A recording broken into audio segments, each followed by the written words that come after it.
Talking about weather, today was a very hot day, like really hot. I don't know, maybe the sun just woke up today and said, I'm going to burn these people.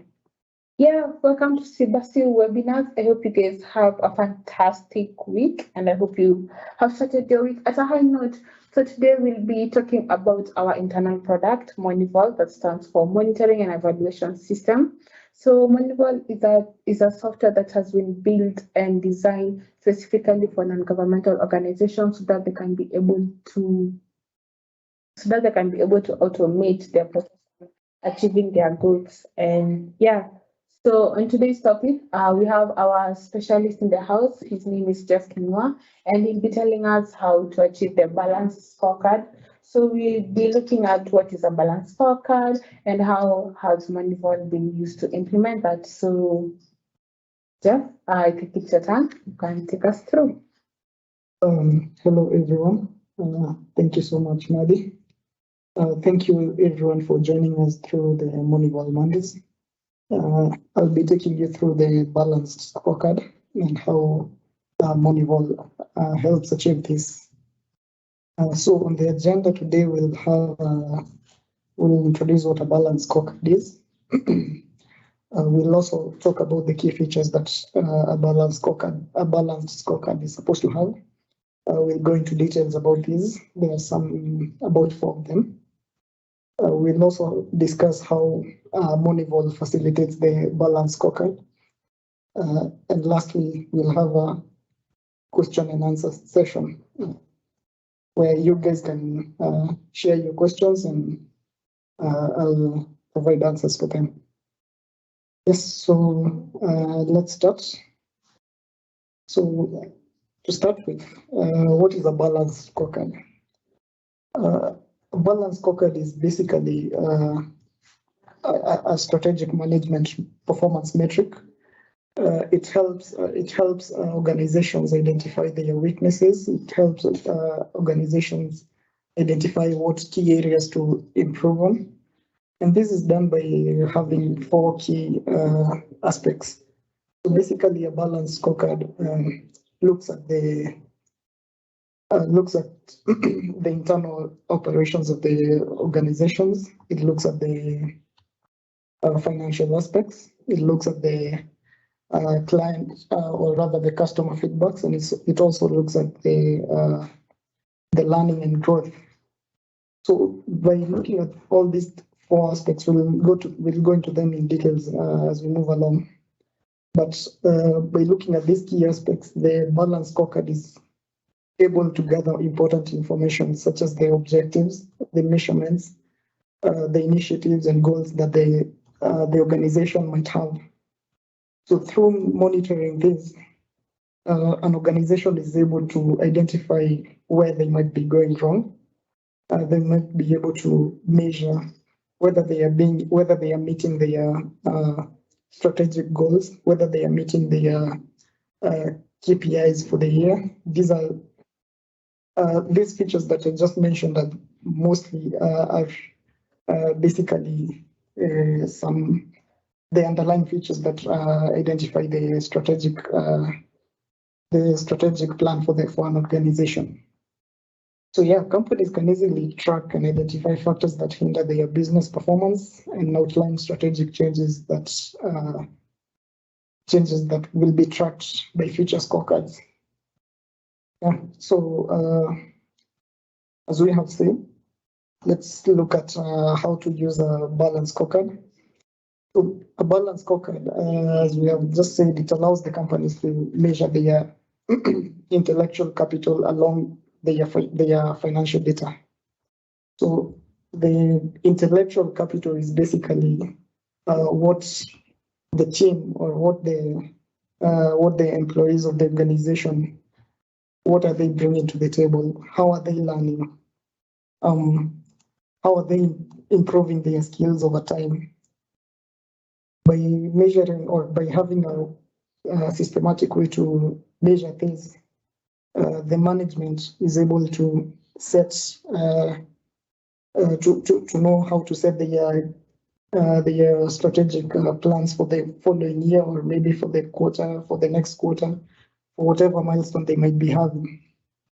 Yeah, so by compiling data from past performance in a single report, they can identify inefficiencies, they can devise plans for improvement, and they can communicate goals and priorities to the employees and the stakeholders. So by using this, they are able to know where basically they stand. They are able to know they can be able to prep for the future. They can also be able to track how they are doing, whether they are going in the right direction or what they need to improve on. Yes, so the key aspects of a balanced scorecard, as we have talked about, they are the financial aspects, they are the customer improvements or the customer reviews. We have the internal business processes, and we have learning and growth. And as I've just mentioned, these four are intertwined. So learning and growth affects the business processes, basically. The more an organization empowers its employees to upgrade their skills, the better they are able to perform the internal business processes. And the better they are able to do that, the better they are able to serve the customers. And automatically, by serving customers way better, by ensuring that the customers are happy, the financial aspects also grows automatically, because the customer will be willing to pay for the services that the organization is providing. And all these four aspects build into what the vision and the strategy for the organization is. So these are the four key pillars for a balanced scorecard. These four pillars enable the organization to come up with a strategy map. A strategy map articulates how employees, a strategy map to articulate how employees, how value is created by the organization. So this is just a graphical representation of what we have just talked about. It's just a graphical image to show how each of the four pillars is affecting the organization as it grows. For example, in this organization, in this example, sorry, we have organizational capacity at the bottom of the table. So this is where we enable the the employees to grow their skills, and by doing that, we can also have improvement in the tools that they use. So that we have a growth in skills, we have improvement in the tools that they are using. For example, if it's a software development company, we can have better machines, we can have better internet connectivity, we can have those tools that the employees need to go around with their day-to-day activities. And by improving this, it automatically affects the internal business processes. So this means the efficiency of how the employees are delivering their products or their services automatically increases. Due to this, we have lower maybe cycle time, and lower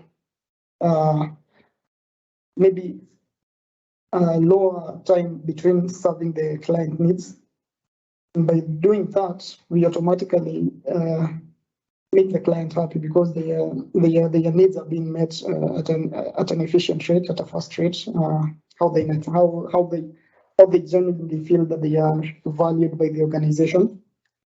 And a happy customer will always be willing to pay for the services. So automatically the financial aspects for the organization grows. So this is just an example of the strategy map that can be generated by using a balanced scorecard. So we have talked about the balanced scorecard. We have talked about what it is, what are the key features that encompass it, and how we can generate a simple strategy map for the upper management of an organization from the balanced scorecard aspects. So let's see how Monival facilitates this. So yeah, Monival basically, as you mentioned at the beginning of the session, is a monitoring and evaluation platform.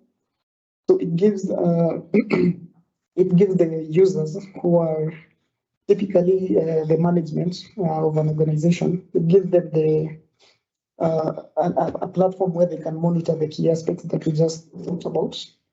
They are able to view the history of how basically the balance scorecard was maybe the previous financial year versus the current financial year. They can review this as they are making the strategic plan for the coming year, and they can keep iterating on the balance scorecard they can basically keep on improving on every of the key features. The more they're doing this, the more we are generating greater values to our customers, to our stakeholders, to the organization at large.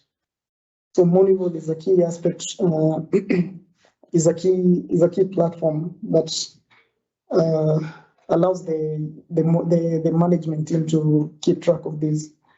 It might sound easy to when you discuss it at a high level, but basically all these key features can be broken down further and further and further. So basically, for example, the client side, or rather the employee side, we have so many aspects that we can improve. We can improve on the training of them. We can improve on the technical skills. We can improve on the soft skills for the employees. So all these would be difficult to manage without the Monival tool. That's why we created a tool that allows the management to keep track of these aspects. Yeah. So as we had mentioned earlier, by monitoring these aspects as the organization goes on, as the organization grows, the data keeps on growing also. So by having Monival, we can be able to look at data from way past, way in the past, where we can be able to compile this and analyze the report that is generated, and we're able to maybe make better strategies. We are able to see how a certain strategy was able to affect the BSC and how, in turn, the company performed from that.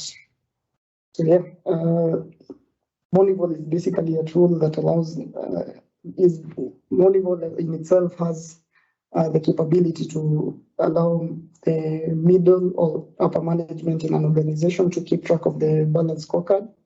And in turn, they are able to make better predictions, better decisions for the organizations as they plan for the future.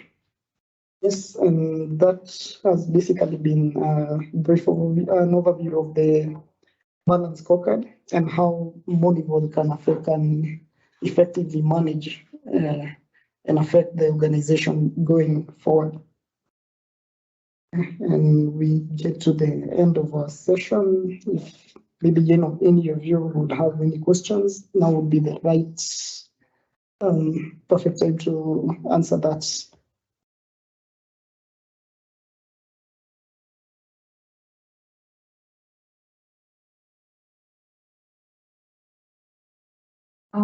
Any question?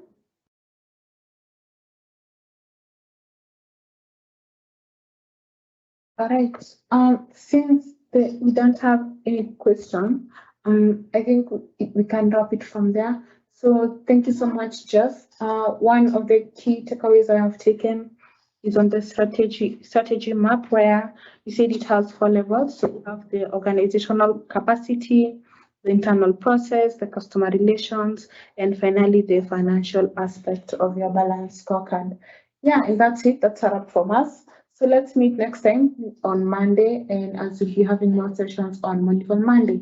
In case you have any question concerning Sibasi, you can reach out to us via info@sibasi.com, or also if you'd like to get any personalized training, please do free to reach out to us. Thank you.